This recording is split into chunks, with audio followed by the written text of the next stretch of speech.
Galera, Vasco e Análise, aqui Marcelo falando. Bom, soltei um vídeo outro dia sobre denúncias, do John Textor acerca de manipulação de resultados, manipulação das partidas e tal.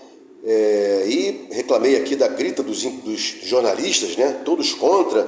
Não, ele tem que apresentar provas, se não apresentar provas tem que ser preso, não sei o quê. Inclusive essa é a posição do Cajuru, um senador de péssima qualidade, de baixíssimo nível, o Cajuru, ameaçando o John Textor, dizendo, olha, ele tem que apresentar provas, se não apresentar provas tem que sair preso dali mesmo, daquele ato ali, blá blá blá, mostrando que é um incapacitado, Mas esse é o nosso nível de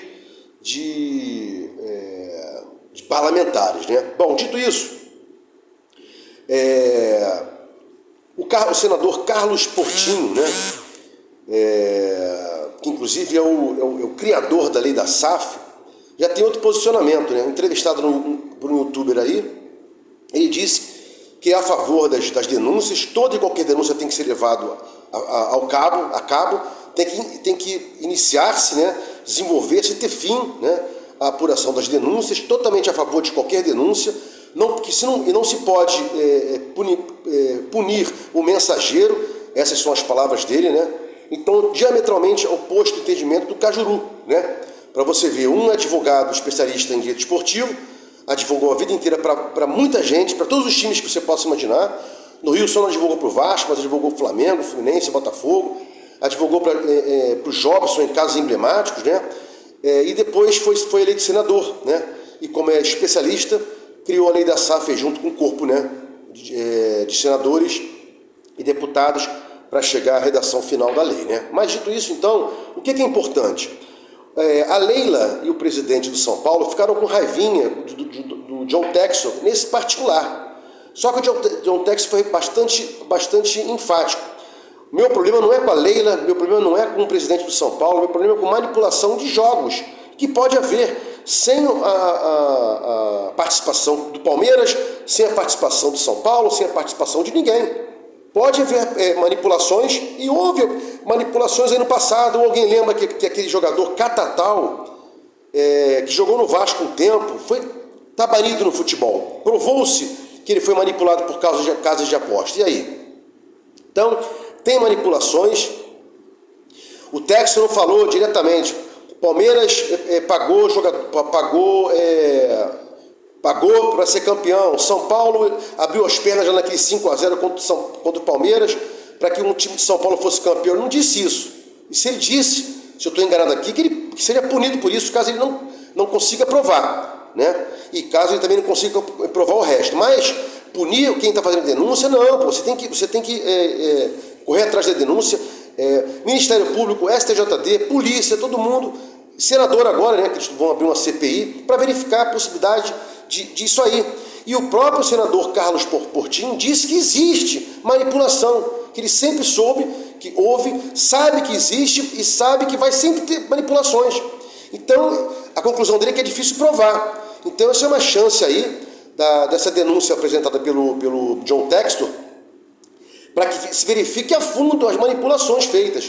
Quem lembra de 2005 lá, quando o Corinthians foi campeão, naquele ano, que um juiz foi comprado em alguns jogos, esses jogos foram anulados, blá blá blá e tal, depois ele foi banido do futebol, me parece que ficou preso um tempo, veio até a falecer, Ou seja, nós estamos em 2024, isso já aconteceu em 2005, E às vezes, não é na primeira vez que uma pessoa faz uma coisa errada que ela pega, às vezes é na 20ª.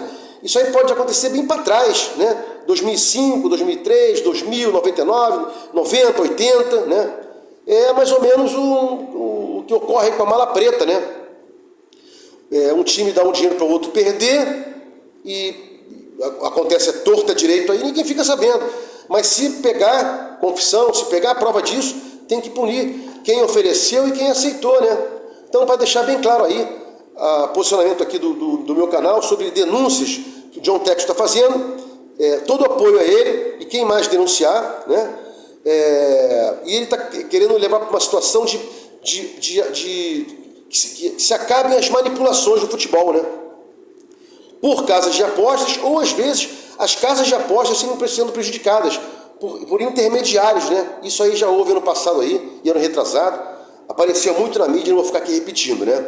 E com relação a algum ataque, alguma denúncia que ele tenha, alguma calúnia que ele tenha feito para alguém, que ele seja responsabilizado, caso não seja aprovado, isso é fato, né? Bom, seguindo aqui no segundo ponto do meu vídeo aqui, né? O Payet tá machucado, né? Lá atrás eu soltei vídeo dizendo o seguinte: pô, os times de ponta aí, Flamengo, por exemplo, Arrascaeta e Everton Ribeiro, né? O Palmeiras naquela época, Dudu, não era um criador, mas participava muito das criações, Dudu agora me fugiu o nome do jogador do Fluminense, que era do Fluminense, Scarpa, Dudu e Scarpa. Então o time tem que ter pelo menos dois caras que distribuam, né? Ou melhor, que dividam a criação. E o Vasco só tinha um, Payet. E eu falava, agora tem que contratar alguém para ficar no lugar do Payet e para ajudar também, ou seja, no mínimo dois. Agora o Payet saiu, está machucado, um mês aí ou mais fora, e a gente não tem nem esse um que era o Payet, e nem a reserva dele, do Payet, e nem alguém para ajudar. Então o Vasco hoje, os times de ponta aí tem dois criadores, às vezes três, né? E o Vasco não tem sequer um. Vê aí o Fluminense, Ganso, o Renato Augusto, né? Resultado, campeão das Américas, né? Então a gente tem que pensar nisso aí rápido, uma reformulação do elenco, está muito fraco, e não é só pensar em dois volantes, como a gente está pensando aí, né? Um que vem na Série B, do Juventude, Kaique, se chegar, vamos ver, e o Martinez, esse eu levo fé, né? Para criação, ajudar na criação e tal, né? Bom, o novo diretor do Vasco aí está no alvo, né? No alvo para que a gente contrate um novo diretor. A gente mandou embora aí, a gente não, o 777 mandou embora o Matos. Então eles tinham trabalhado com um anônimo, entre aspas, que era o Paulo Brax, tinha trabalhado só no América Mineiro, né? Com êxitos pequenos. Então era uma marionete. As pessoas diziam, olha, ele é uma marionete da 777, blá blá blá. E aí deu errado, o que a 77 fez? Demitiu, né? E aí contratou Alexandre Matos.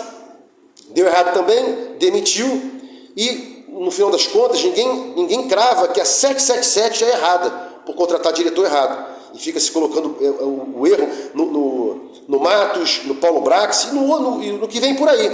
Se não contratar um diretor técnico que saiba dos seus limites, ou seja, eu vou ser um liame entre o treinador e a 777. O treinador vai pedir, eu vou fazer a primeira análise. Se eu gostar, eu passo para 777. É o que tem que fazer. E não ficar comprando um jogador passando por cima do técnico, como o Matos fez com o David. Então é uma falha que a gente tem que extirpar essa falha aí. Tem que contratar alguém agora que tenha cancha, que saiba que vai ter autonomia, que tem limitação, tem teto na 777, né? Não seria diferente. Limitação de teto, de orçamento e de poder. Não tem jeito. E que essa pessoa faça o papel apenas de balizar o técnico para que não peça muito, né?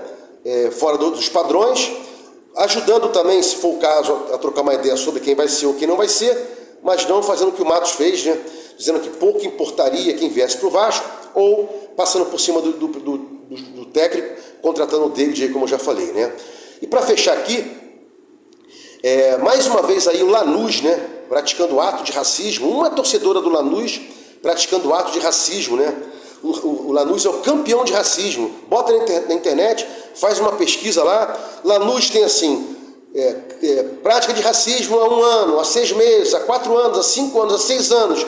Em regra, o argentino ele é muito racista contra o brasileiro, né? Paraguaio e uruguaio não ficam muito atrás também não.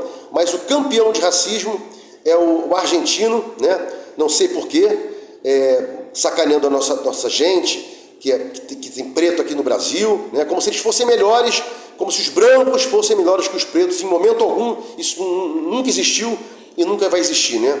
E aqui no Brasil a gente briga tanto para que o racismo seja ceifado, né? Inclusive essa é uma história, uma bandeira do Vasco.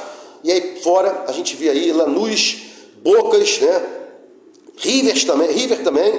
E aqui no Brasil a gente viu há pouco tempo aí a gremista contra o goleiro que eu não vou lembrar o nome dele agora, né? Bom, se gostou do conteúdo aqui, dê um like, se inscreva no meu canal, Vasco Análise, fique com Deus e até o próximo vídeo.